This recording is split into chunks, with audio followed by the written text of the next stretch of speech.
Boa noite. Todo mundo me escuta bem? Eu tô te ouvindo super bem. Aline, conta pra mim como é que foi que você começou essa empreitada. Aliás, assim, hoje como é que você tá? Eu sei que você tem uma carreira internacional e não é de hoje, né? Muitos anos nessa carreira internacional.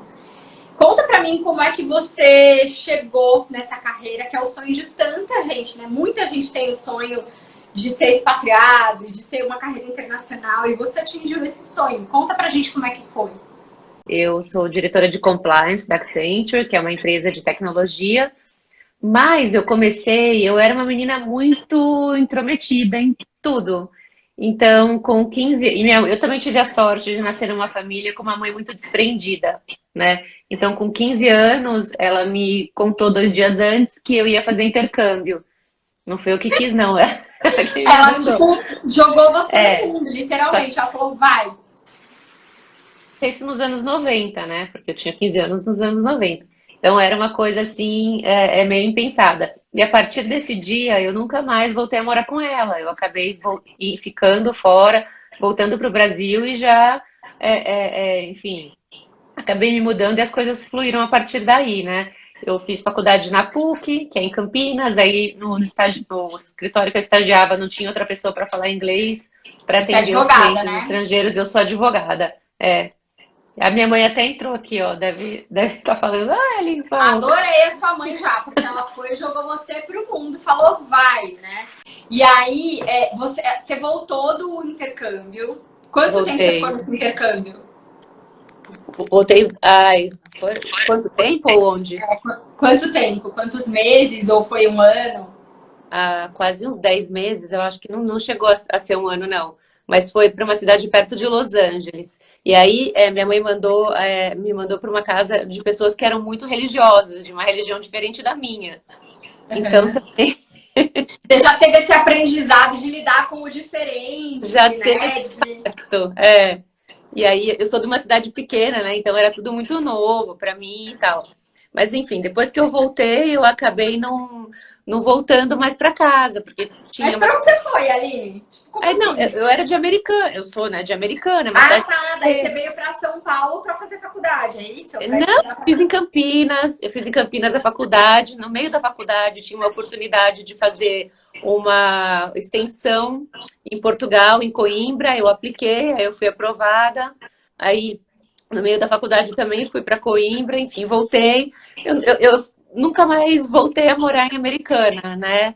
E, e eu sou assim, meio intrometida, assim, se aparece uma oportunidade, eu me jogo mesmo. Eu não tenho muito pudor, assim, eu gosto do novo. E E aí foi. aí você começou a estagiar num escritório. E aí onde que era esse escritório? Era em Campinas? Não. E eu comecei a estagiar no escritório em Campinas, e nesse escritório poucas pessoas falavam inglês, mas eles atendiam alguns clientes estrangeiros. E aí me colocaram para atender esses clientes, e eu vi que eu tinha uma diferença, uma habilidade que naquela época algumas pessoas não tinham, né? Ou muitas pessoas do meu meio não tinham. Enfim, e aí comecei a me desenvolver profissionalmente, porque eu conseguia fazer esse contato com essas pessoas, né? E essa barreira cultural também, né? Porque não é só o inglês, é a maneira de pensar diferente, é a maneira de se expressar diferente. E como eu já tinha passado esse tempo fora, eu consegui essa comunicação mais clara.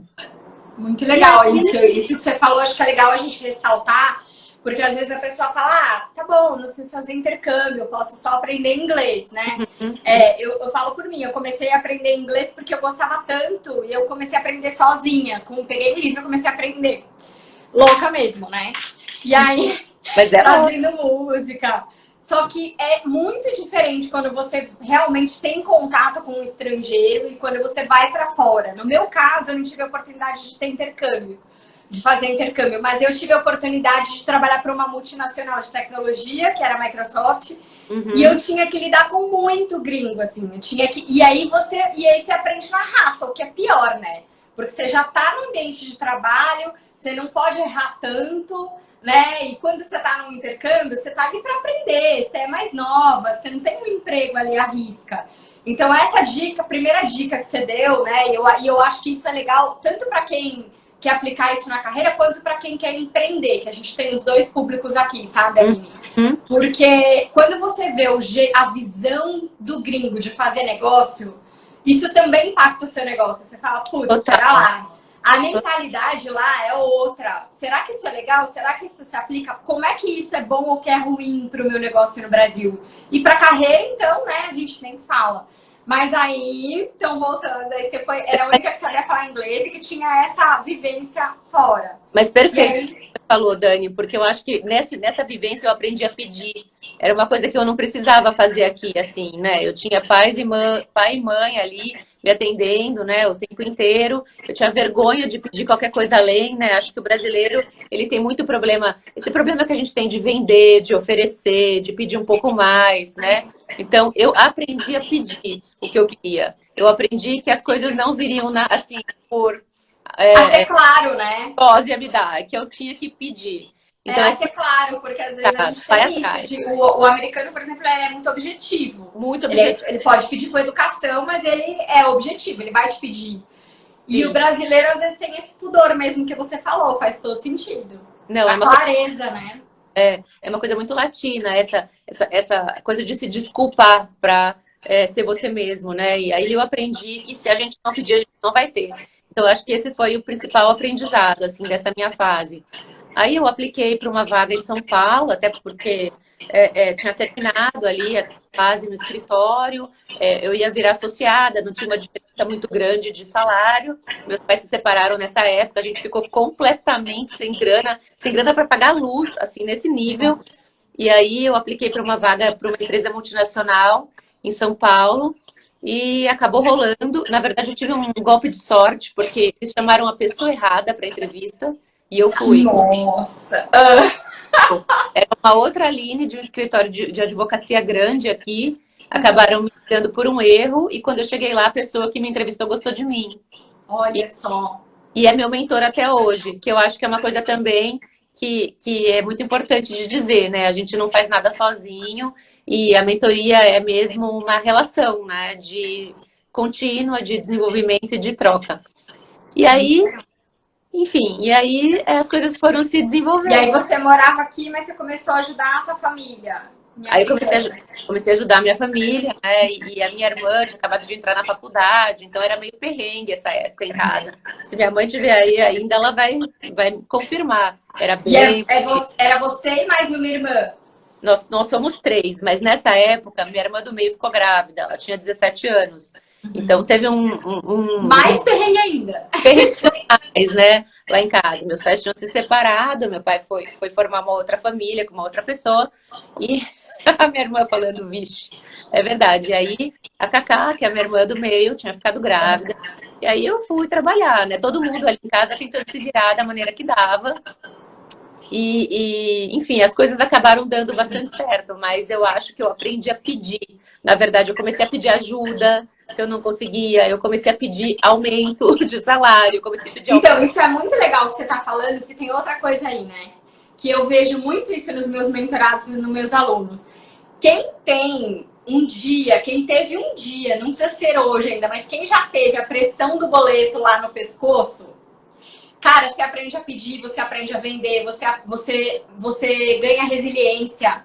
E muita gente que não passou por isso, e é horrível, né? Porque, pô, a pessoa não precisa passar por perrengue, então, e para aprender superação e resiliência e etc. Mas eu vejo que geralmente, e aí é um alerta aqui, porque muita gente que pode estar aqui pode não ter tido essa situação. Então é importante mesmo você falar dessa situação, porque é isso, né? Quando a gente já teve lá a pressão do boleto no pescoço, cara, nunca mais você vira uma chavinha, né, dentro de você, que pode até que você tenha já uma situação de conforto, mas você aprende a valorizar, você leva aquilo pra sempre, é um aprendizado pra vida, né? É demais. É bem verdade, porque quem me conhece agora pensa, deve ter nascido no berço de ouro. Então, assim, tem carreira internacional porque nasceu privilegiada. Tem QI, tem escola de São Paulo, não sei o quê. E não foi nada disso, a minha história não é essa. Mas tudo bem, né? Assim, quem me fez quem eu sou, a história que me fez quem eu sou, tenho muito orgulho dela. Mas as pessoas julgam muito e acham que tudo sempre foi fácil, mas não foi. E aí você estava então nessa situação, nesse escritório, conseguiu a vaga, e o teu chefe já virou mentor, meio que foi virando. E aí, quanto tempo você ficou nessa empresa, como é que foi? Então, foi ótimo, essa empresa era sensacional, porém essa empresa, que eu não sei quantas das pessoas lembram ou conhecem, era a Enron. E a Enron é o maior caso de falência, é o maior escândalo, né, contábil da história dos Estados Unidos. Então eu estava lá nessa época. E aí foi um super aprendizado também, porque a gente aprendeu, nós todos, né, funcionários, aprendemos como era estar na quinta maior empresa do mundo e no maior escândalo financeiro do mundo. Então, ver aquele império ruir, né, nos deu muito consciência da instabilidade que a gente acha, né, no mundo corporativo, em qualquer lugar que a gente esteja, que é tudo muito estável. Porém, não é assim que a banda toca. Né? Isso, nossa, e isso é uma outra coisa que você falou agora que me deu um insight aqui, que é o seguinte: muita gente às vezes fala assim, e eu acho realmente que tem gente que tem perfil para empreender e tem gente que não tem. Eu achava que eu não tinha, por exemplo. Virou uma chave depois que eu fui mãe e que eu falava, não, essa área de comunicação, os salários são muito ruins, você tem que se matar de trabalhar quando você tem um emprego bom. E aí é muita viagem, muito não sei o que, como é que eu vou fazer, minha filha lá. E aí foi isso que me empurrou, assim, tipo, vai, né, pra empreender. E hoje eu não me vejo contrário, mas existe uma crença de quem quer empreender, de quem fala assim, poxa, gostaria, né? De que as pessoas falam assim, mas eu não vou largar a minha estabilidade pra empreender. E aí, gente, eu queria dizer que, tipo, infelizmente, estabilidade não existe em lugar nenhum. Nem na Petrobras, né? Porque a Petrobras também, né? Passou por um escândalo. Nenhum lugar. Porque, né, era uma estatal. Muita gente falava assim, porque meu sonho era um emprego na Petrobras e não sei, né? E Odebrecht, que agora tá até mudando de nome, né? Então, assim, é lógico que se eu sou CLT, eu tenho um pouco mais, né, de segurança. Mas estabilidade, gente, não existe. Até porque quando a empresa precisa e ela não pensa 2 vezes em dispensar um funcionário, gente, é verdade. Eu já passei por grandes empresas e é assim que a banda toca. Não existe, e eu acho que o bom funcionário nem quer que exista, porque a estabilidade significa também o fim da evolução, né? Então, eu nunca me prendi na estabilidade como uma razão de permanência no mundo corporativo, né? Então, para mim, isso nunca fez diferença. Eu gosto do jogo, vou falar a verdade. Isso é muito louco, Aline, sabe por quê? Porque geralmente quem passa pelos perrengues que você passou fica meio gato escaldado, tem medo de água fria, sabe? Fala, não, deixa eu ficar aqui, na minha zona de conforto, com meu salário. E você não, você acabou de falar, eu gosto do jogo. O que você acha que te fez, assim? Tem alguma coisa que aconteceu que você percebeu, algum insight que você teve no meio do caminho que você falou assim, pera, esse negócio de estabilidade...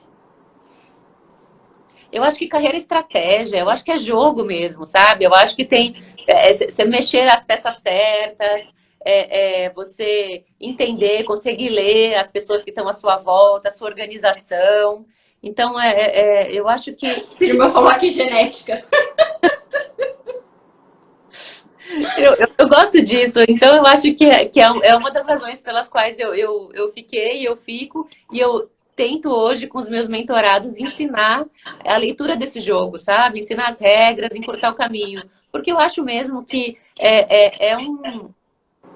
se você sabe tirar proveito, se você consegue se locomover de uma maneira inteligente, eu acho que é um ambiente incrível. Eu não acho aí que mora a estabilidade. Eu acho que é aí que mora a estabilidade. Quando você sabe as regras do jogo para você progredir na sua carreira, ou para você direcionar a sua carreira para onde você quer. Quando você sabe as regras do jogo de empreender, do tipo... Por que tanta gente fala assim, que bom que o bom empreendedor é aquele que fala que bom que eu quebrei, né? Ou fulano quebrou e foi porque geralmente o bom empreendedor é aquele que aprende com o tombo, né? E mesma coisa as pessoas que têm uma carreira de sucesso, elas aprendem muitas vezes até com o tombo dos outros, né? Não precisa nem tomar um tombo para aprender. Mas eu acho que é aí que mora a estabilidade, é esse jogo de cintura, sabe? é uma estabilidade que no fundo tem a sua instabilidade, né? Uma coisa que meus pais sempre diziam pra gente é que, assim, conhecimento não ocupa espaço. E experiência também não. Então, toda vez que eu tinha que fazer uma decisão de carreira, eu pensava, isso vai me ajudar a ser mais, assim, empregável? Ou, isso independente de ser empreendedor ou de ser funcionário de empresa ou escritório de advocacia, alguma coisa autônoma. Eu pensava, isso vai fazer bem ou mal para minha carreira? Né? E eu tomava decisão baseada nisso. Não no imediato, mas no quanto aquilo, no médio prazo, no longo prazo, ia me ajudar. E aí eu fui construindo a carreira meio com base nessas decisões que eu fui tomando. Então, não sei, assim, apetite para empreender, não sei se eu não tenho, até acho que eu tenha. E eu acho que ser dona da própria carreira é um pouco empreender também, né? Total. Eu me sinto funcionária da minha empresa, eu me sinto prestando serviço para uma empresa, mas dona da minha carreira. Sim, que demais isso. E tem todo um movimento hoje, né, das empresas, dos especialistas em recursos humanos falarem que os grandes empregados, né, são aqueles que não é nem chama mais empregado, né, gente? Chama de colaborador hoje, sei lá qual que é o termo mais moderno aí, o termo mais moderno, né, do mundo corporativo. Mas eles falam que são empreendedores internos, né? Não sei se já ouvi falar isso, eu achei genial, porque é muito isso. Porque significa que o colaborador, tá pensando com a cabeça do dono. Não tá pensando só com o próprio, né? Beleza, eu tenho aqui o meu objetivo pessoal, que é ganhar mais dinheiro, eu tenho aqui o meu objetivo não sei o quê, mas, pô, se eu fizer tal coisa que o meu chefe precisa, né? Que o presidente, que a empresa precisa, aí eu vou chegar nesse objetivo. Que é o empreendedor, né? Tipo, entrega, é o empreendedorismo, né? Então, você pode ser empreendedor na sua carreira, você pode ser empreendedor na vida, né? É isso mesmo. E às vezes as pessoas falam, acho que você tem muita sorte, você trabalha numa empresa que permite o home office desde sempre, e tem horário flexível e tal. E eu penso, não sei se isso é sorte. Eu fiz as minhas escolhas de carreira, todas baseadas no que eu acreditava como valores para mim e para a empresa que eu trabalhava. Então, se eu soubesse que a empresa que eu estava trabalhando me exigia 16 horas de trabalho, se eu tivesse que ligar de madrugada, gritar comigo, honestamente, eu não tenho o menor interesse em pertencer a essa empresa. Então, eu fui aos poucos criando minha carreira em lugares que eu me sentia respeitada. E assim, exatamente, com uma empresa que tem valores parecidos com os meus. Mas eu acho que isso é muita responsabilidade sobre a própria vida, sobre a própria carreira, né? Escolhas, assim. E aí, você ficou quanto tempo, né? E como é que você foi? Você falou que foi um grande aprendizado quando estava na Engo, por causa dessa história toda da falência e da quebradeira e tal, lá. Foi e aí, você saiu de lá e você foi pra onde? Então, daí o meu chefe de lá foi para Brasília, numa empresa de telecomunicações, e me chamou para trabalhar lá. Então, eu me mudei para Brasília. Uhum. E aí foi muito interessante também, porque era uma época pós-privatização, então era tudo muito acontecendo em Brasília. Foi muito, muito legal. E quando eu voltei, tinha há bastante tempo já a vontade de fazer um mestrado no exterior, não tinha o dinheiro, né? E o meu namorado, na época, meu marido, ia fazer MBA, e eu pensei, putz, como é que eu vou arcar com esse custo, né? Eu quero fazer, mas não tinha a menor condição financeira. E aí eu comecei a revirar todas as possibilidades de financiamento de bolsa. Enfim, lia todas as entrelinhas, olhava todas as possibilidades e achei uma bolsa para advogadas latinas e apliquei e recebi a bolsa. E fui só eu. Ai, voltei? Voltou. Aí você aplicou, conseguiu a bolsa. No fim, no fim eu descobri que eu fui a única pessoa que aplicou para a bolsa. Porque as pessoas não leem, elas já consideram que é impossível, elas já desencanam. É um sonho muito grande para mim, só que eu não vou conseguir pagar, não dou conta. Então é outra coisa que eu aprendi, assim, não aceitar o primeiro não, né? Tá? Se eu tenho um objetivo, se eu tenho um sonho, eu vou tentar ir atrás dele, eu vou fazer, vou dar um jeito, eu vou dar meu jeito, eu vou me virar. E olha que louco, né? Provavelmente era uma política dos caras para minorias e que, cara, funcionou muito com você.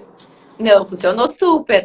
E foi muito bacana, porque quando você entra numa universidade americana através de uma bolsa, várias outras portas se abrem, né? Você tem algumas preferências em contratação de escritório de advocacia. Então, foi uma coisa muito...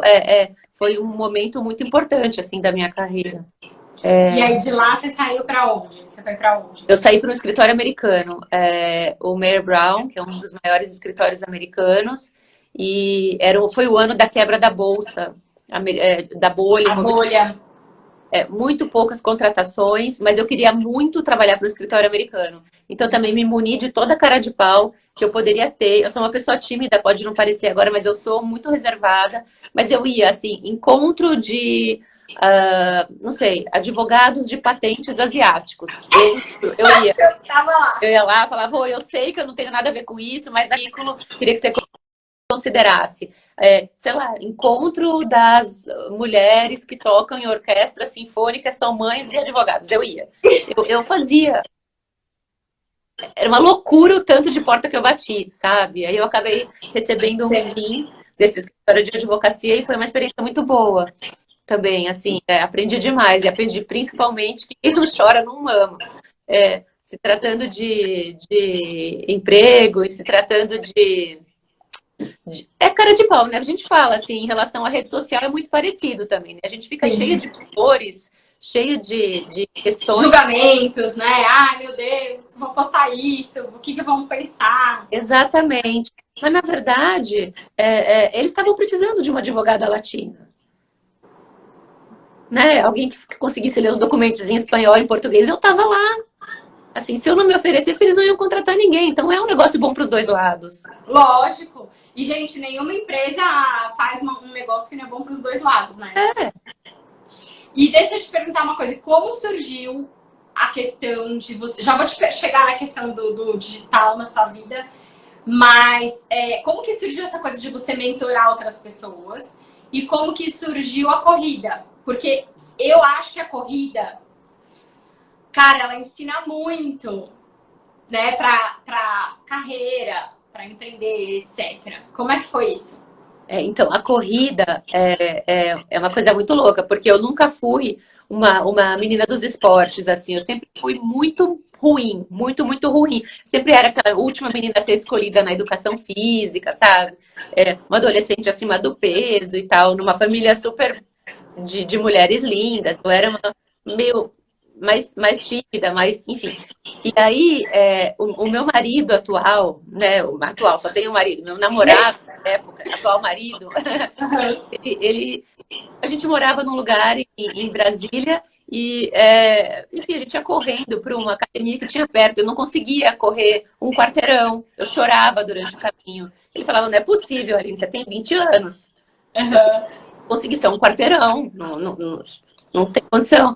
E aí, quando eu me mudei de volta para São Paulo, eu encontrei uma pessoa que é um personal, que é minha personal até hoje, há 20 e poucos anos, e com muita paciência e com nada de uhul, malhação, não sei o que, detesto, me ensinou a correr e teve muita paciência, me acompanhou até a maratona, assim, a gente foi de pouquinho em pouquinho mesmo, superando o que eu achava que eram limites para mim, que eram barreiras intransponíveis, assim, eu achava que jamais ia conseguir, e aí ele foi com muita paciência também comigo. Olha, ele tá aí, o Daniel, ele foi... Quantos quilômetros, Aline? A maratona tem... A maratona? Hoje, por exemplo, 42. Nossa!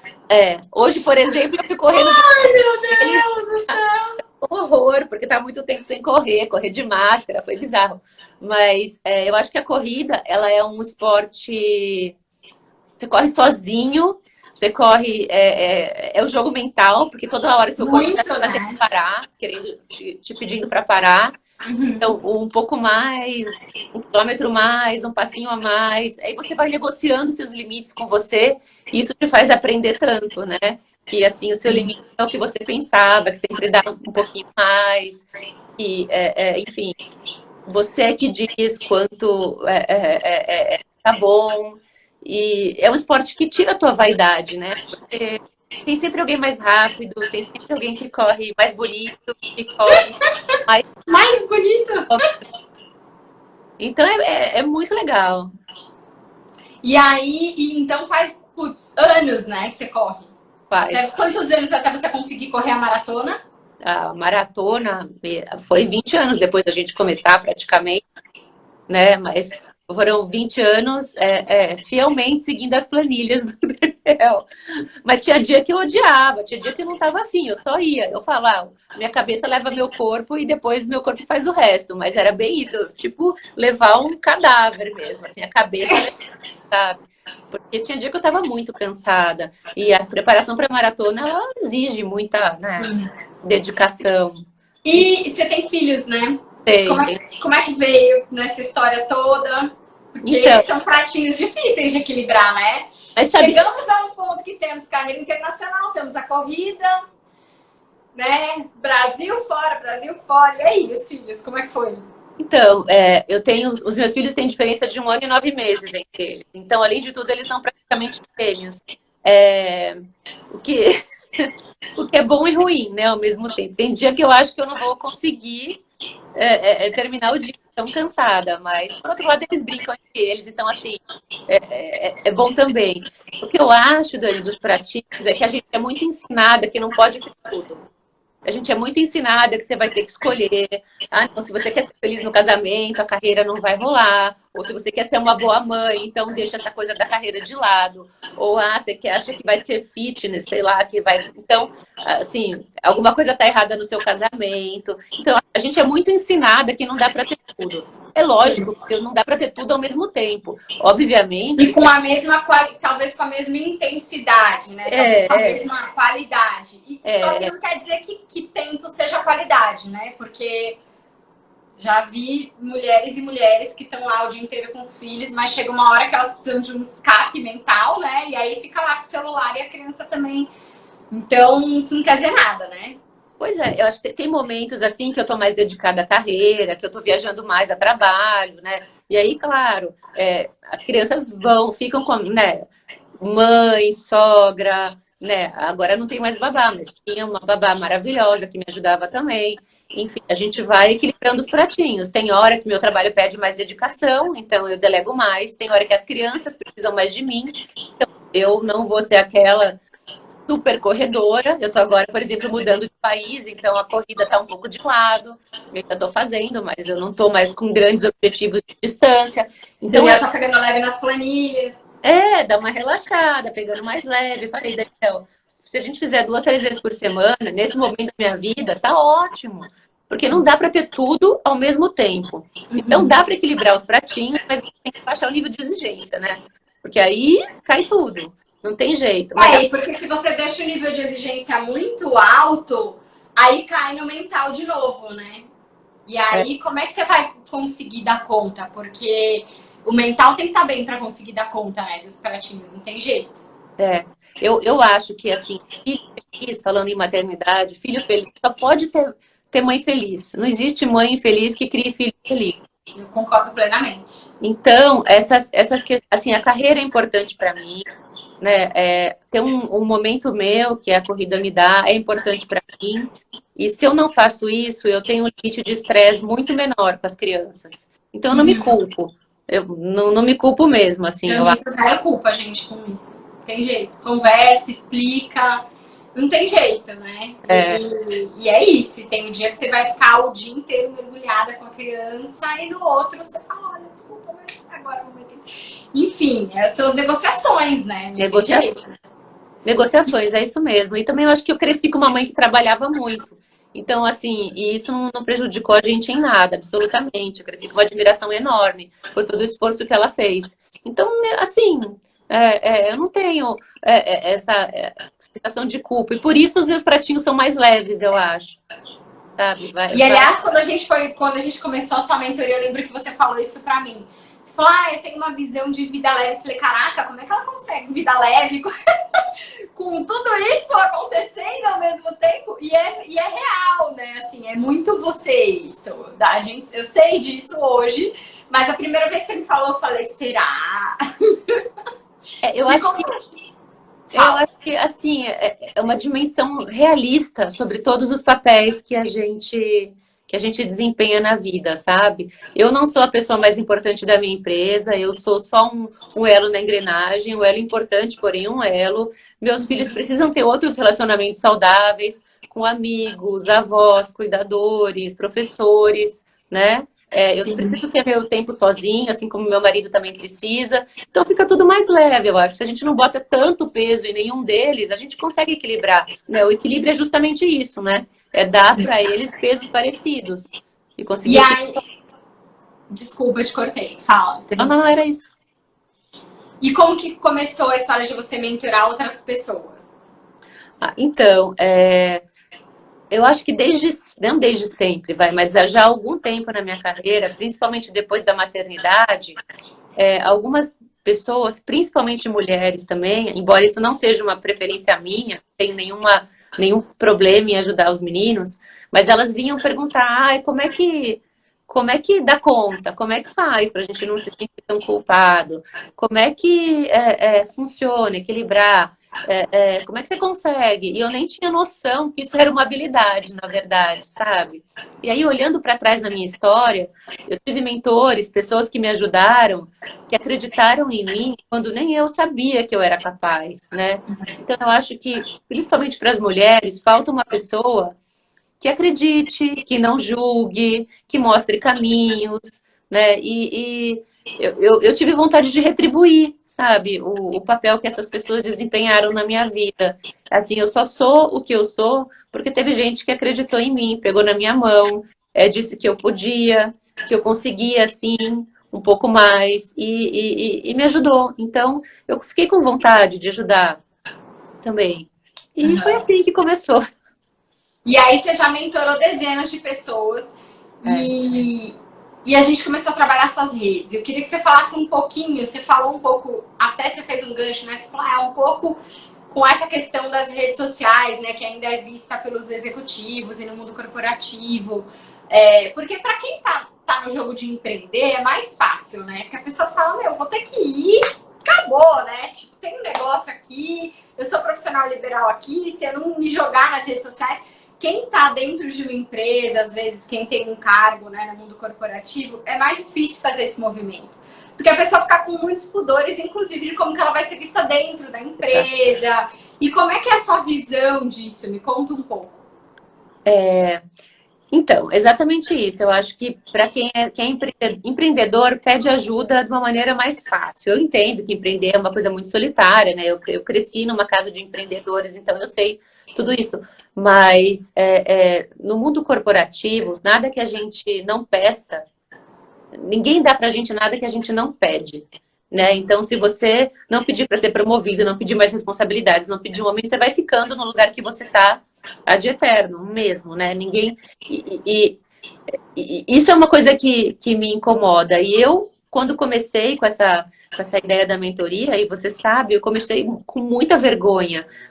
Eu tinha vergonha de postar qualquer coisa, assim, postar um texto. Eu tinha muito pudor do que os outros iam pensar. E depois me caiu a ficha que os outros não pensam tanto assim em mim, sabe? Que eles seguem com a própria vida, que eles estão ali, sei lá. Enfim. E quando pensam também, eles pensam você no offline, né? Tipo, vai ser alguém, o que vão falar de mim? Eles já falam, né? As pessoas já falam das outras.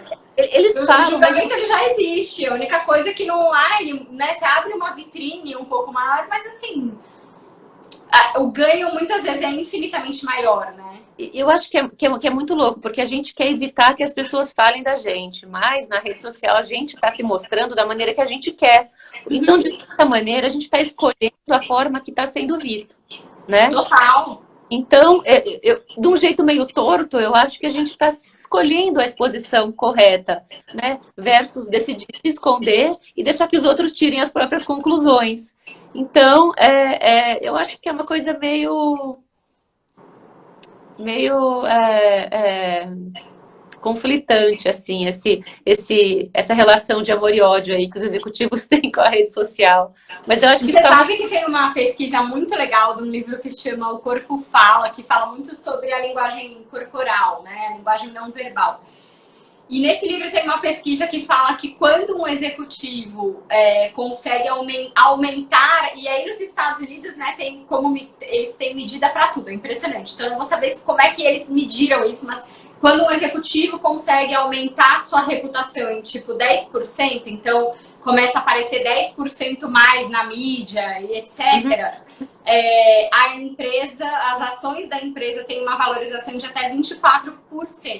Pra você ter uma ideia. Então, e aí você imagina isso numa época, né, que praticamente não existia rede social, que era mais a imprensa tradicional. Hoje você tem um canhão para sua marca pessoal, né? E aí você vai ver tantos influenciadores, a gente conversou hoje sobre isso nos bastidores, né? Você pegar os grandes influenciadores do LinkedIn, né? Até grandes influenciadores que estão aqui no Instagram também, Luísa Trajano, tem o Alexandre da Cacau Show, que eu acho que é um cara que tem um trabalho legal também, de imagem. Ixi, tanta gente. Alexandre Birman da Arezzo, né? Do Grupo Arezzo. Putz, podia falar uma galera aqui que é empreendedor ou que está no mundo corporativo, né? Enfim. E essas pessoas têm um canhão e elas já entenderam que tem um canhão na sua mão. E aí tem uma outra coisa que você falou sobre esse pudor de aparecer, que é muito interessante da gente colocar aqui, Aline, porque assim, eu confesso que eu não tenho um trabalho tão ativo quanto eu deveria, por exemplo, no LinkedIn. Mas eu consumo conteúdo lá. E eu vejo que tem uma tendência muito forte de um conteúdo mais humanizado lá.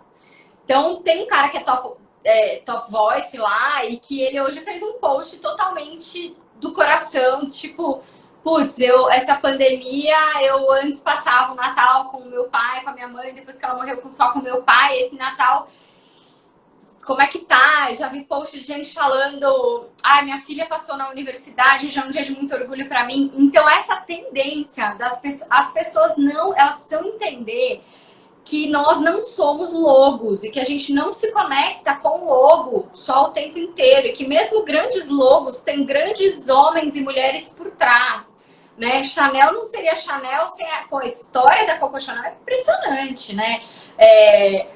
A Luísa também, da Luísa Trajano do Magazine, e putz, tanta gente, né? Tantos homens, Steve Jobs, Bill Gates, né? Bill Gates ainda tem uma coisa muito louca que ele conseguiu, ele é tão low profile que ele conseguiu não ser uma marca tão forte quanto a Microsoft, hoje tem o CEO deles novo e tal, mas Steve Jobs, com a Apple, então assim, as pessoas se conectam com histórias, né? E aí não vou entrar aqui na teoria da comunicação, da jornada do herói, etc. Mas a gente se conecta com coisas que aconteceram. Então, hoje você contou aqui na live, eu até tô orgulhosa de você como mentora, tá? Quando você contou isso do seu perrengue e tal, né? Como é nessa fase inicial da sua carreira, como é que você tava? Muita gente, com certeza, não passou pela mesma história com você. Dificilmente alguém tinha, né? Eram 3 irmãs, e aí tava começando a faculdade e os pais se separaram exatamente naquele período. Mas tem um quê do tipo, a sua visão de superação, o que você fez para superar, a sua resiliência. Tem alguma coisa que a pessoa pode ter tido alguma história completamente diferente, mas que vai fazer ela se conectar com você por causa dessa história que você contou aqui. E porque no final das contas é isso, todo mundo, né, tem a sua jornada do herói num momento da vida que não precisa ser uma superação, pode ser uma queda, por exemplo, né? Pode ser X.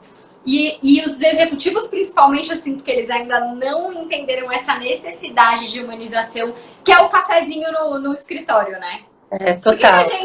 Por que a gente acha importante ir lá no cafezinho do escritório? Eu já trabalhei em grandes empresas, eu sei como funciona. Por que é importante você ir lá fazer networking no cafezinho presencial? E por que você não faz o cafezinho no online, né? Por que as pessoas... tem gente já falando aqui, me conectei demais. Né? Eu tive vários perrengues também no começo da minha carreira de faculdade, de que eu parei minha faculdade inteira sozinha, tinha que trabalhar ao mesmo tempo. Enfim, então... É isso, e eu tive muito pudor, muito tempo, isso para te contar, mesmo como mentora, é até importante te contar isso. que por muito tempo eu tive pudor de contar partes da minha trajetória que eu considerava erros e que na verdade foram grandes aprendizados, né? E tá tudo certo, só que um dia essa ficha cai. E eu acho que tá caindo para as pessoas por esse movimento que eu vejo no LinkedIn, que para mim é a rede social mais corporativa lá que tem ainda, né? Mais business, assim, mais seriona. E mesmo assim a gente vê esse movimento acontecendo por lá.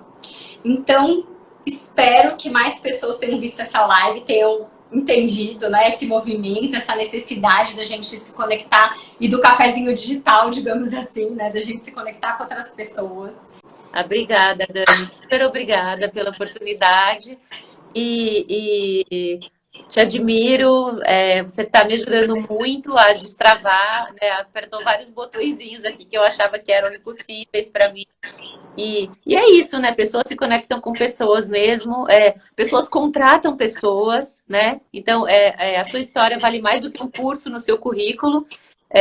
Então, entre decidir aí ter a sua estabilidade mental e financeira ou fazer um super curso, eu sou super a favor da terapia ao invés do MBA.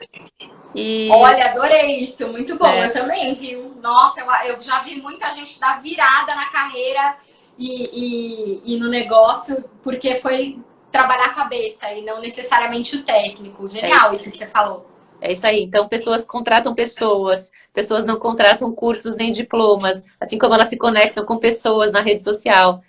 Então, muito obrigada mesmo pela oportunidade de mostrar a minha história, de contar a minha história. E obrigada por toda a transformação que tem me ajudado a fazer na minha vida. Nós nos transformamos mutuamente. A mentoria tem que ser. Um beijo, eu que agradeço. Beijo. Essa jornada é linda. Parabéns, parabéns, parabéns. Obrigada, seguidores aqui. Tomara que ganhe muito mais que você merece. Beijo. Tchau, tchau.